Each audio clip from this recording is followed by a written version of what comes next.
أعوذ بالله من الشيطان الرجيم. بسم الله الرحمن الرحيم.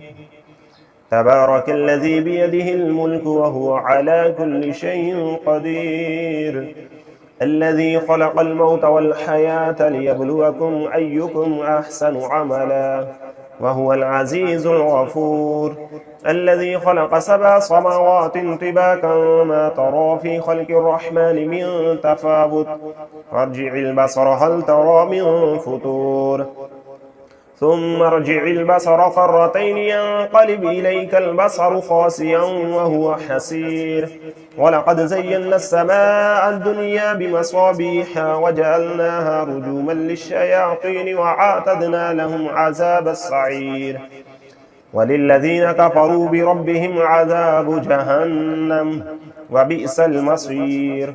إذا ألقوا فيها سمعوا لها شهيقا وهي تفور تكاد تميز من الغيظ، كلما ألقي فيها فوج سعلهم خزنتها ألم يأتكم نذير؟ قالوا بلى قد جاءنا نذير فكذبنا وقلنا ما نزل الله من شيء إن أنتم إلا في ضلال كبير.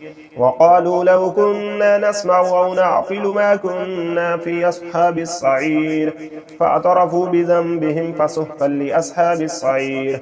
إن الذين يخشون ربهم بالغيب لهم مغفرة وأجر كبير. وأسروا قولكم أو اجهروا به إنه عليم بذات الصدور. ألا يعلم من خلق وهو اللطيف الخبير. هو الذي جعل لكم الأرض ذلولا فامشوا في مناكبها وكلوا من رزقه وإليه النشور. أأمنتم من في السماء أن يخسف بكم الأرض فإذا هي تمور، أم أمنتم من في السماء أن يرسل عليكم حاسبا فستعلمون كيف نذير.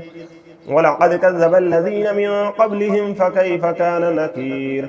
أولم يروا إلى الطير فوقهم صافات ويقبضن ما يمسكهن إلا الرحمن إنه بكل شيء بصير.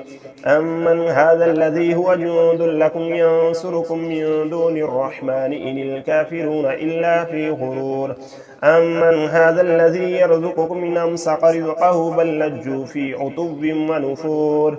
أفمن يمشي مكبا على وجهه أهدى أمن يمشي سبيا على صراط مستقيم.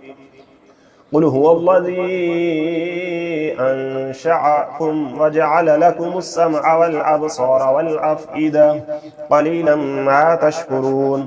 قل هو الذي ذرأكم في الأرض وإليه تحشرون. ويقولون متى هذا الوعد إن كنتم صادقين. قل إنما العلم عند الله وإنما أنا نذير مبين.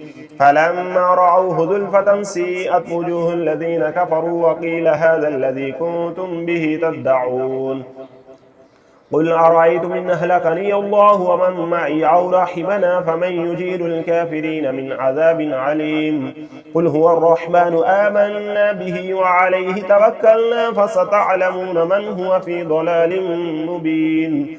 قل أرأيتم إن أصبح ماؤكم غورا فمن يأتيكم بماء معين. صدق الله العظيم.